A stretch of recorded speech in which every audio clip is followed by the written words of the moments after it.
Hola papá, hola mamá, bienvenidos a un episodio más de Paternidad en Construcción, un espacio que está diseñado para ti, para acompañarte en esta difícil labor en la que buscamos traer a ti temas de interés que te ayuden a ir creciendo y construyendo tu maternidad, tu paternidad. El día de hoy tenemos una invitada muy especial. Ella es Marcela Perales. Marcela es coach ontológico, es licenciada en psicología, tiene una especialidad en Gestalt, es especialista también en trabajar con grupos en desarrollo humano y bueno, tiene una amplia carrera trabajando con personas para que crezcan y buscar su propósito.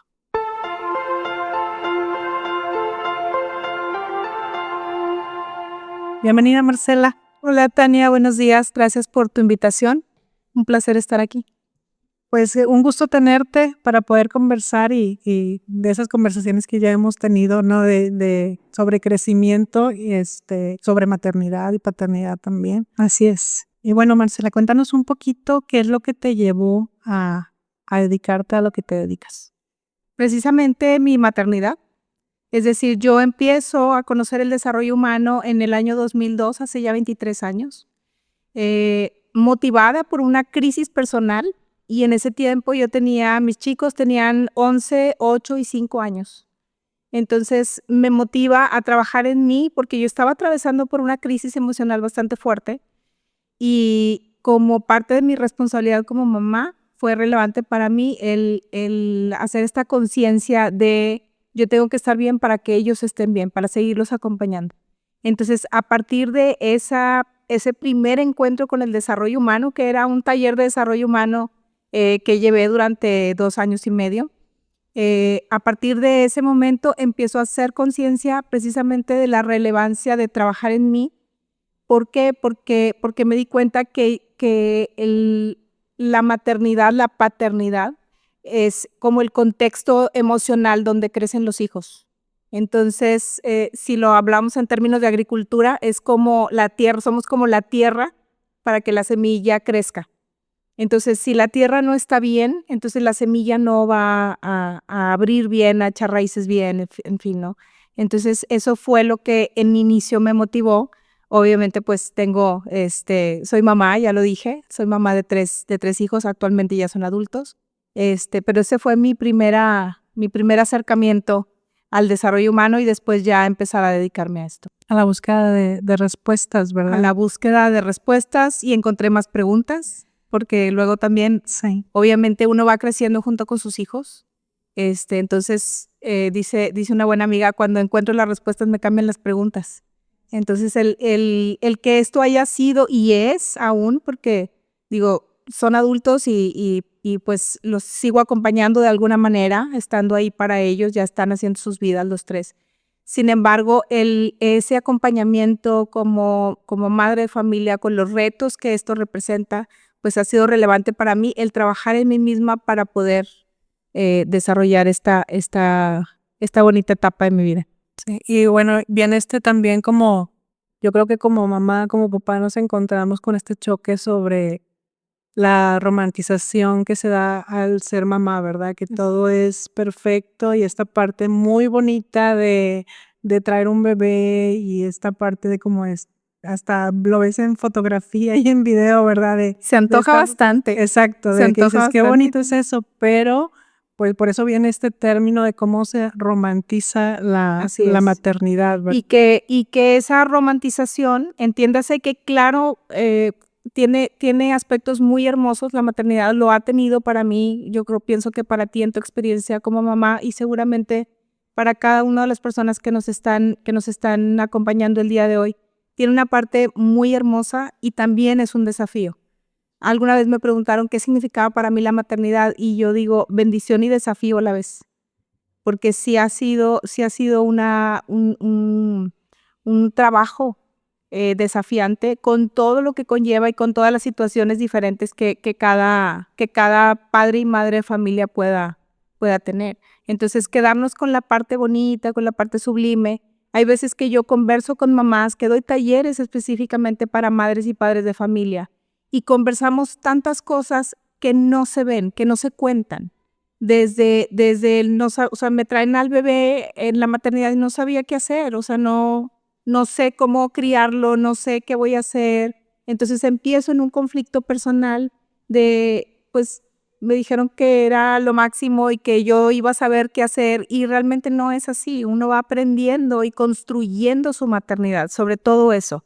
Vamos construyendo nuestro ser mamá. Incluso platicamos alguna vez sobre esto del instinto materno, ¿no? Que te dicen es que el instinto materno es algo que te va a florecer y te va a nacer en el momento en que lo veas. Claro. Y viene para muchas personas un shock de decir, pero yo no lo siento. O sea, Así a es. mí no me pasó. O no hay esa conexión de pronto. Sí, y entonces es algo que desde el primer instante se tiene que ir construyendo, ¿verdad? Así es. Y que la maternidad es tan variada como seres humanos hay.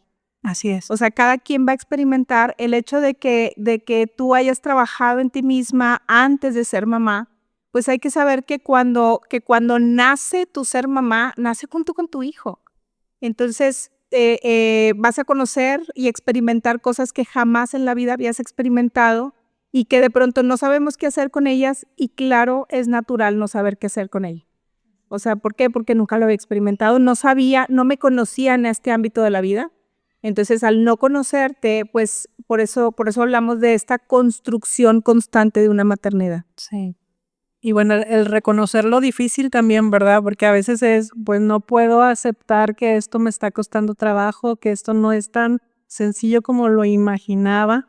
Entonces el reconocer que es un trabajo difícil y que es difícil, pero luego se puede dificultar aún más cuando vienen otro tipo de situaciones agregadas a la maternidad, que ya en sí mismo es complejo. Claro, y buscar la perfección, que es parte de lo que alguna vez conversábamos, el cometer errores, el equivocarnos, el hablarlo, porque también de pronto nos lo guardamos y creemos que somos las únicas que estamos atravesando esto. Y cuando empezamos a hablarlo con otras personas, con otros grupos, ¿por qué nadie me dijo esto? Porque no se habla de esta parte retadora o compleja de esta labor. Sí, porque cuando viene un bebé muchas veces es, wow, qué bonito y qué padre, pero nadie te dice, yo creo, para no asustarte, ¿no? De todo lo que viene después. Pero Así es. Muchas veces. Para no spoilear. Sí, muchas para no veces spoilear se tiende a hablar nada más de lo bonito. Así es. Y bueno, hablando de estas otras cosas que vienen, pues muchas veces son crisis, pueden ser crisis financieras, crisis en las que pasen una mala racha como familia. Pueden venir también enfermedades. Tenemos en nuestra comunidad muchos papás y mamás muy valientes y resilientes que han perdido a uno de los padres, ¿sí? A papá o a mamá. Entonces me quedo con la labor yo solo. Pasar por enfermedades complicadas. Entonces todas esas cosas como que son agregadas a lo que ya es complejo, que es la maternidad. Así es, o sea, hay todo un contexto como lo dices ahorita, financiero, familiar, cultural. Hay veces que se presentan crisis dentro del matrimonio. Y entonces, si hablamos de que somos este contexto, entonces, ¿cómo vamos a cuidar de nosotros mismos para entonces también cuidar de nuestros hijos en estas situaciones que se van presentando?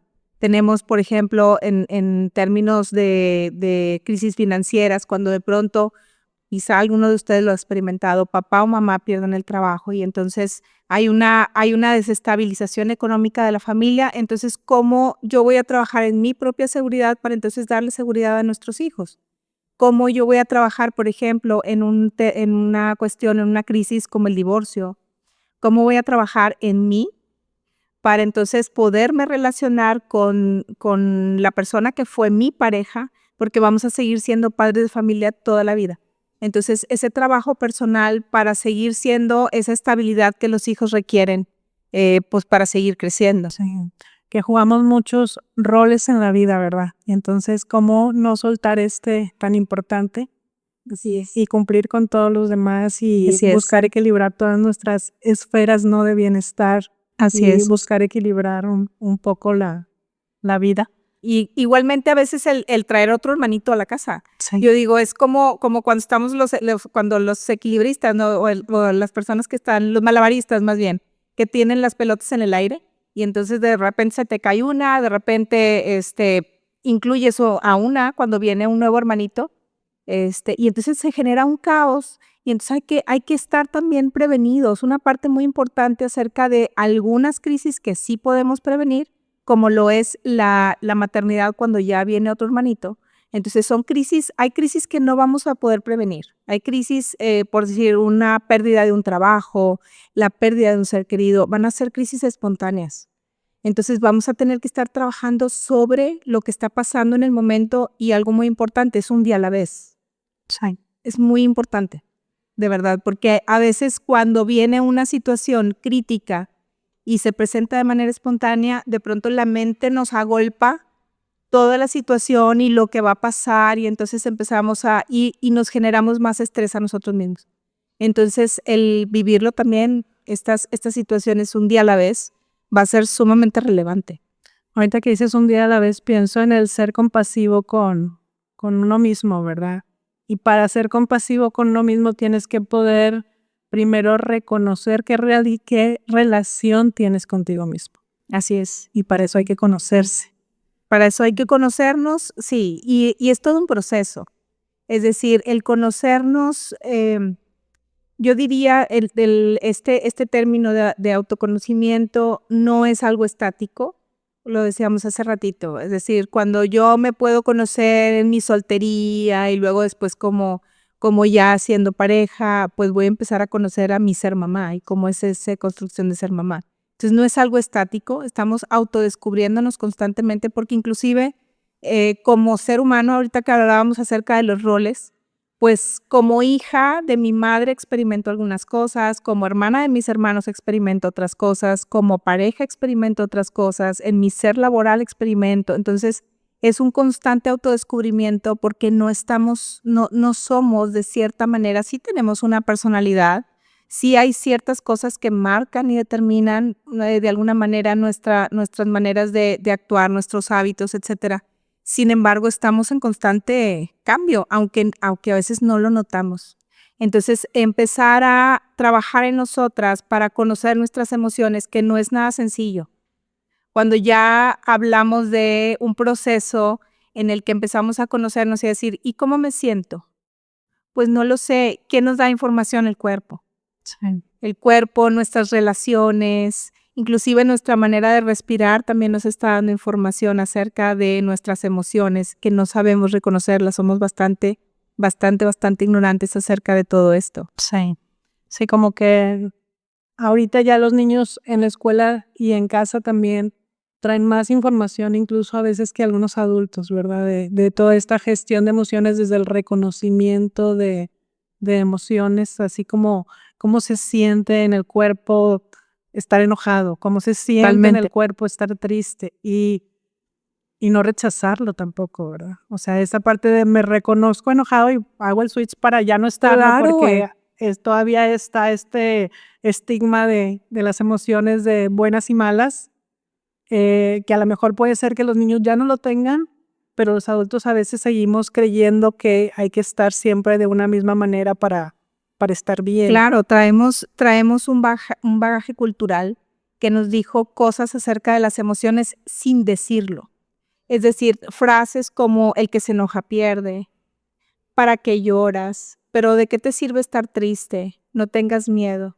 Entonces, todo ese bagaje que nosotros traemos cargando nos hacen tener una experiencia emocional y vivir nuestras emociones de cierta manera e inconscientemente estamos juzgando nuestras emociones como esto sí se debe de sentir o esta emoción es productiva y esta emoción no tiene sentido.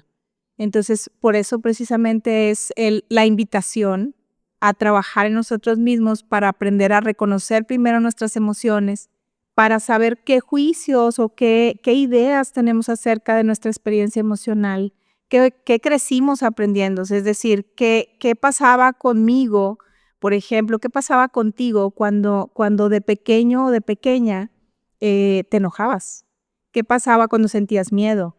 ¿Qué pasaba cuando llorabas, cuando te ponías triste? Entonces, cuando nosotros empezamos a reconocer toda esa experiencia o todo lo que nos dijeron, empezamos a reconocer, bueno, claro, por eso quizá cuando mi hijo se enoja lo quiero calmar.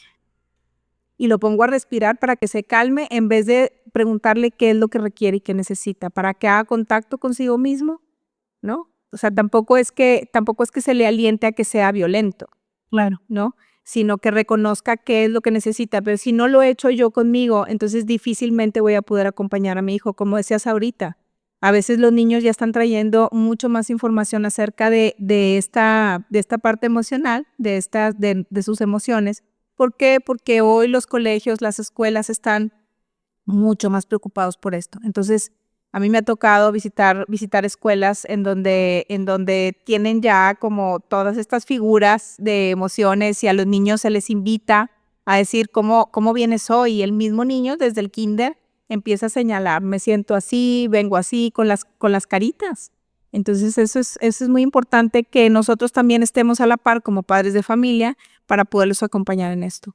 Así Que haya es. congruencia. Sí, el que poder precisamente acompañar lo que ellos ya traen y poder, de repente los niños a lo mejor llegan a casa y es un shock, ¿verdad? De algo que no se está comprendiendo entre los dos, que hay quien los niños a lo mejor ya traen un poquito más de información. sobre eso. Inclusive, si lo vemos, por ejemplo, si en la escuela al niño se le está enseñando acerca de buenos hábitos alimenticios y entonces de buenos hábitos de higiene, por ejemplo, y lo que sí se debe comer, lo que no se debe comer, pero en casa no se cuida nada de esto. Entonces estamos hablando que en la escuela al niño le está impartiendo ciertos valores que en casa no se viven. Entonces el niño empieza a vivir también con una incongruencia de tener que elegir entonces qué es lo bueno y qué no. Sí. Entonces de poco va a servir que la escuela esté haciendo esto si en casa no se viven los mismos valores. Y bueno, aparte del autoconocimiento, esto de las emociones, bueno, ahorita tocas otro tema de autoconocimiento, que es ya reconocer qué valores son los que para mí son importantes. Muy importante. ¿Qué juicios tengo sobre las cosas en mi vida? O sea, yo juzgo qué sobre algo específico y entonces esos juicios yo se los estoy enseñando a mis hijos también. Así es. Entonces, primero reconocer qué es lo que yo juzgo que es bueno o malo, qué es más valioso para mí y qué no. Entonces, como que el poder cuestionarnos sobre la relevancia de las cosas que son importantes para cada uno es parte también del autoconocimiento, ¿verdad? Totalmente, porque a veces declaramos ciertos valores, a veces yo pienso que, por decir, lo más importante para mí es mi familia, sin embargo, mi tiempo se va totalmente en el trabajo. Y entonces ya llego muy cansado, muy cansada como para poder conversar con mi familia, para poder pasar un buen tiempo. Y entonces yo estoy diciendo que algo es importante para mí, pero mi vida no está siendo congruente con esto. Entonces también es parte de este autodescubrimiento del que estamos hablando. El qué dice mi vida acerca de mis valores, de cómo yo estoy viviendo y qué le estoy transmitiendo en términos de valores a nuestros hijos. Algo muy importante también, hay que comprender que una cosa es lo enseñado y otra cosa es lo aprendido. Una cosa es lo que los padres queremos enseñar y otra cosa es lo que los chicos van a aprender. Porque también dependiendo cómo nosotros transmitimos estas enseñanzas a ellos, es como ellos las van a recibir. Es decir, si hablamos, por ejemplo, de que soy una mamá súper ordenada, pero todo el tiempo estoy regañando, ¿verdad? Para que se mantenga ese orden y entonces el niño asocia el orden con el enojo, entonces quizá no vaya a aprender ese valor. No vaya a ser muy positivo para él. No vaya a ser, exactamente, no vaya a ser algo que él quiera aprender y entonces hay veces, y me ha tocado conversar con padres y madres de familia que dicen, pero es que yo no se lo enseñé. Y ahí va la distinción de una cosa es lo enseñado y otra cosa es lo aprendido. Lo que yo aprendo es lo que yo hago con lo que me enseñan. Sí, lo que llevo a la práctica. Claro, y entonces ahí entra el ámbito emocional, es decir, cómo yo emocionalmente también me vivo mis valores. Así es. Con qué tanto bienestar emocional me vivo mi autocuidado, con qué tanto bienestar emocional me vivo el orden, mi trabajo, la puntualidad, etcétera, porque de pronto queremos llegar a tiempo, pero llegamos bien atropellados, ¿no? Muy obligados. Entonces, y el autoconocimiento parece algo así como muy sencillito decir, bueno, ¿y qué sigue el autoconocimiento? No, el autoconocimiento creo yo que es un trabajo de toda la vida. Toda la vida, no se acaba. Y la primera parte en la que tú te empieces a a cuestionar sobre esto que decías, es que yo soy muy ordenada. Y bueno, ¿por qué eres muy ordenada? ¿Para qué te sirve? ¿Para qué lo quieres? ¿Es tuyo o es de tu mamá o es de tu papá o es de quién es eso? Sí, si realmente es algo que realmente es importante para ti que estás trayendo como consciente a la vida. Entonces creo Y si que realmente me genera bienestar. sí, Digo, el orden siempre genera bienestar, creo, pero también mucho depende de cómo se vive esto. sí. Creo yo que esa parte es como bien amplia y es pues hay muchas maneras o muchos recursos que podemos tener para el autoconocimiento. Y ahorita mencionabas que me da información sobre mí y mis emociones. Yo me enciendo cada vez que, o sea, el darte cuenta cada vez que tú te pones malita de tus nervios, ¿verdad? Y te enciendes por algo, te está dando información sobre ti. ¿Por qué me molesta tanto eso? O cada vez que veo yo una situación de unos abuelitos, yo me pongo a llorar. ¿Qué me está diciendo de mí eso? Pero bueno, ¿qué otras maneras, Marce, hay de obtener pues este autoconocimiento o escarbar un poquito para conocernos un poco más? Ahorita hablas acerca del cuerpo. Sí. Es decir, mi cuerpo, por ejemplo, ¿qué son las emociones? Pues son reacciones físico-químicas. Entonces, cuando hay enojo, entonces yo me voy a sentir de determinada manera. Que después lo quiera reprimir, controlar o no reconocer es diferente. Entonces, empezar a preguntarme, cuando a mí me pasa esto en el cuerpo, cuando se me acelera el corazón, cuando me pongo tensa o tenso, ¿en qué situaciones viene esta situación? O sea, esta situación corporal, ajá. Cuando lloro, ¿qué me conmueve? ¿Qué me causa ternura? ¿A quién me quiero acercar? ¿De quién me quiero alejar? Porque a veces cuando hay miedo es me quiero alejar de alguien. Entonces, ¿qué es lo que te provoca, papá, mamá? ¿Qué es lo que te provoca miedo, tensión, tristeza, ternura, enojo, alegría, frustración? Entonces, a veces creemos que estamos sintiendo algo cuando realmente la emoción es otra. Eso es muy importante también. No estamos en una sola emoción. La creencia de estoy solamente enojado o enojada, no, hay veces que las emociones se combinan, también de acuerdo a nuestra experiencia, de acuerdo a nuestra personalidad. Es decir, por decir, si a mí me dijeron que yo no debería estar enojada, entonces quizá voy a presentar otra emoción que enmascara mi enojo para no demostrarlo. Entonces, ¿cuál fue tu experiencia emocional en la infancia? Por decir algo, a mí me decían, es que aquí no puedes estar enojada y entonces te tienes que ir a tu cuarto. Para no sentirme excluida, entonces yo aprendí a enmascarar mi enojo. Y llego a una etapa adulta y me preguntan, ¿estás enojada? Y yo con una sonrisa diciendo que no estoy enojada. Sí. Entonces ahí vamos perdiendo ese conocimiento real y cuando realmente lo empezamos a trabajar, podemos decir, claro que esto me enoja, claro que esto me frustra. ¿Por qué? ¿Cómo lo sé? Pues porque tengo el estómago duro, siento que tengo un nudo, a veces la gente así lo experimenta, ¿no? Es que tengo un nudo en el vientre, es que traigo un nudo en la garganta, pues quizá quieres llorar y no estás llorando. ¿Por qué? Porque también me dijeron que llorar no era necesario o que otra vez vas a llorar, por ejemplo, ¿no? Y el poder ver también las emociones sin juzgarlas, ¿verdad? O sea, logro observar y veo que me pongo así y entonces evitar el juicio porque al final creo que todas las emociones que sentimos tienen una utilidad. O sea, para mí ese ha sido un aprendizaje muy significativo de que cada una de las emociones está ahí para algo. Claro, por ejemplo, la envidia. O sea, la envidia que es así lo peor, ¿no? De las emociones, es una envidiosa. Y en realidad todos sentimos envidia, o sea, todos experimentamos el cómo se siente. No se siente bonito en el cuerpo, pero todos sabemos lo que es sentir envidia. Entonces, ¿para qué me sirve eso que está ahí? Así es. Y cómo son emociones tan juzgadas. Hay emociones básicas y luego hay emociones secundarias, relacionales, etcétera. Y esto, hablabas hace rato acerca de la compasión.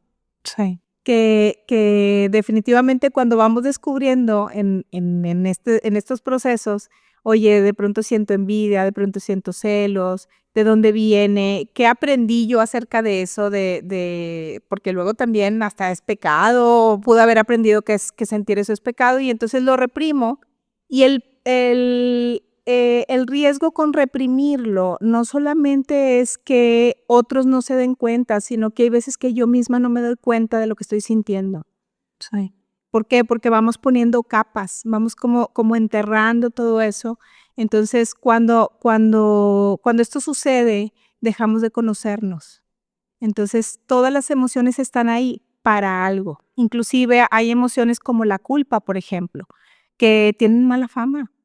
Sí. Y entonces la culpa es una emoción relacional. La culpa me dice que si yo hice algo que te hizo daño, entonces yo quisiera pedirte una disculpa. Yo me arrepiento de haber hecho esto y entonces yo reconozco, para eso sirve la culpa. El punto es que no nos enseñaron a relacionarnos con cierto tipo de emociones. Sí, a sentirlo y entonces, ¿qué sigue? ¿Qué me trae eso? Bueno, vamos a buscar una reparación. Así es. Y así enseñamos a nuestros hijos a disculparse.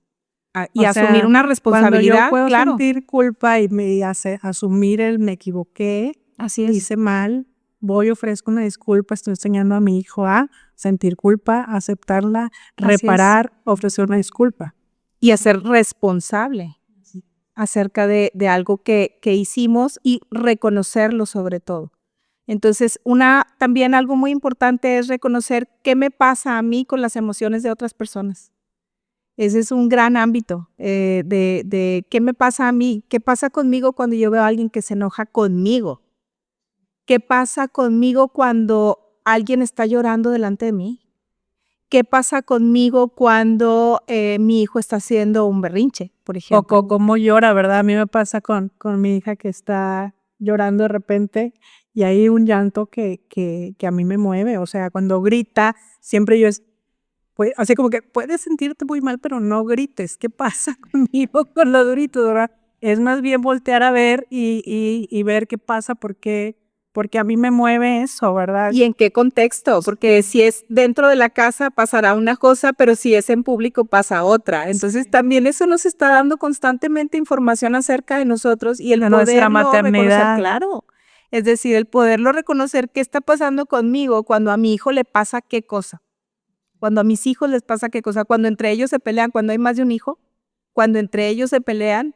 ¿Qué está pasando conmigo con eso? ¿A qué me remite a mí de mi propia historia a veces también? Entonces, empezar a trabajar en eso, solamente el detenernos, para decir, a ver, se están peleando o mi hijo está desafiándome, o sea, me está diciendo que no, por ejemplo, ¿cómo esto me hace sentir? Sí. Cuando el niño no quiere que me acerque, cuando el niño me pone un límite, ¿cómo esto me hace sentir? Ese es un gran ámbito también. Creo que ahí es donde se pone más compleja la maternidad y la paternidad, ¿verdad? Es Claro. todo lo que mi hijo me mueve a mí en mis emociones, todo lo que me remueve en mis heridas, en mis traumas, en mis Totalmente. situaciones no resueltas. Totalmente. Es como esta conexión tan cercana, pues me afecta directamente y creo yo que ese proceso de autoconocimiento también es como mamá y como papá, Claro. de poder reconocerte qué me pasa con mi hijo. Eso. ¿Y por qué? Porque si hay un espejo, hay un libro muy bueno, Tu hijo, tu espejo, si tienes la oportunidad de leerlo, te lo recomiendo ampliamente, de la autora Marta Alicia Chávez. Tu hijo, tu espejo ya tiene varios libros, pero este es uno muy recomendable, en donde definitivamente nos proyectamos en nuestros hijos. Y entonces, a veces, si esto fuera un espejo y mi hijo está del otro lado, si yo me estoy viendo a través de mi hijo, ¿qué crees que va a pasar? Posiblemente yo le voy a estar dando lo que yo quisiera recibir, no lo que el niño necesita. Sí. O lo que a mí me dieron, y dejo de ver a mi hijo como alguien diferente a mí para empezar a proyectarme yo en él, mis necesidades, mi experiencia emocional, y es una persona diferente a mí. Aunque se parezca, aunque yo diga, o que se parezca a la pareja, que pueda decir, bueno, es que mi hijo se parece a mi pareja, o mi hija se parece a mi pareja, pues sí, pero es una persona diferente. Aunque se parezca físicamente, aunque se parezca en el temperamento, personalidad, pero es una persona diferente. Entonces, también ahí, ¿qué estoy proyectando yo en mí o en mis hijos o hijas? Y por eso viene esta frase a veces de que sanamos a través de los hijos. Pues sanas tú, pero luego le dejas un montón de traumas a ellos, ¿verdad? O sea, bueno, es que le compro a mi hijo todo lo que yo no tuve.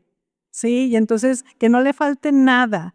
Yo me acuerdo que yo no tenía tenis cuando iba a la escuela, entonces tiene 20 pares de tenis. Y entonces sanamos con los hijos, sí, pero justo lo que tú dices es tus necesidades. Así es. Las necesidades que tienen tus hijos son distintas. Y eso es un sanar entre comillas, porque eso es cuando yo lo hago para mí. Sí. O sea, quiero sanar inconscientemente, quizá a través de ellos, dándoles a ellos lo que yo no tuve. Sin embargo, yo solamente puedo sanar cuando trabajo en mí y cuando yo me doy a mí mismo, a mí misma, aquello que yo pienso que yo requiero y lo que realmente me hace bien. Porque si yo digo, bueno, es que en mi casa nunca compraban comida rápida y entonces ahora yo me voy a comprar toda la comida rápida que yo quiera, pues quizá no sea lo mejor. Es lo que quiero, pero no es lo que necesito. Entonces, así es, ese proceso de ver qué estoy proyectando en ellos, pues es bastante interesante. Sí. Y bueno, este último punto también de esta palabra que está tan en auge sobre la resiliencia, ¿verdad? O sea, cómo cuando nosotros obtenemos suficientes recursos para enfrentar las dificultades, podemos sobrellevarlas, que ese es el concepto como de resiliencia. ¿Cómo pudiéramos ser más resilientes o papás resilientes para ser mejor papás? Volvemos a nosotros, a trabajar en nosotros mismos. La resiliencia es algo no nada más que nos lleva a sobrellevar, o sea, vamos más allá de sobrellevar, que sí es muy relevante, claro. O sea, empezamos por sobrellevar, sin embargo, la resiliencia es un proceso de fortalecimiento y de mejora continua. Es decir, cuando sobreviene una crisis, la resiliencia humana nos lleva a transformarnos en una mejor versión de nosotros mismos. Es decir, empiezo a adquirir habilidades, aprendizajes que me hacen transformarme. Y entonces yo pienso que la persona que entra a una crisis y la persona que sale de la crisis no es exactamente la misma. Sí. ¿Por qué? Porque nos fortalecemos. Y si lo ponemos en un ejemplo en el cuerpo, hay personas que tienen algún tipo de diagnóstico, no sé, alta presión, diabetes, etcétera, y empiezan a mejorar sus hábitos y entonces realmente pueden atravesar la crisis siendo mejores personas, porque empiezan a vivir de una forma mucho más saludable que quizá en sus 30, 40, 50 años no lo habían hecho. Entonces, ese proceso de ser y de convertirnos en mejores personas, eso es la resiliencia. Ahora, ¿cómo lo puedo hacer? Empieza, claro, con el autodescubrimiento, empieza con el trabajo personal, empieza con actos de conciencia, con actos de honestidad, empieza también con el poder reconocer y compartir como en espacios también a veces de amistades, de grupos, de familia, la propia experiencia, porque una cosa es tenerlo yo todo aquí y otra cosa es el poderlo compartir con otras personas. Entonces, ¿cómo nos volvemos más resilientes? Cuando trabajamos en nosotros mismos, en aquellas áreas de oportunidad que observamos. Es la forma en la que vamos siendo resilientes, en la conciencia de quiero transformarme en una mejor persona. No nada más como padre o madre de familia, sino también como ser humano, para mi propia vida, en la conciencia del bienestar, del propio bienestar. Sí. Bueno, papá, mamá, si tú quieres ser un mejor papá, una mejor mamá, que estoy segura que todos tenemos esa intención, pues tendríamos que trabajar en cómo ser personas más sanas emocionalmente y para eso tenemos que atravesar tal vez un camino ahí sobre llamas, ¿verdad? De buscar el autoconocimiento, de buscar estas herramientas, ¿no? Pueden ser terapéuticas y ir como en este camino del autodescubrimiento para ir pues con esta paternidad o maternidad en construcción justamente. También se trata de irnos construyendo a nosotros mismos como personas. Así es, hay infinidad de herramientas actualmente, hay infinidad de cosas que podemos empezar a aprender. Ciertamente no todo el tiempo, no toda la gente va a tener tanto el interés o los recursos para asistir a terapia. Sin embargo, hay muchos recursos terapéuticos y espacios terapéuticos que se convierten también en una manera de vivir. Es decir, hay cuidar nuestro propio bienestar, el aprender a estar sanos físicamente, es decir, hacer ejercicio, comer bien, dormir bien, el tener redes de apoyo son muy importantes también.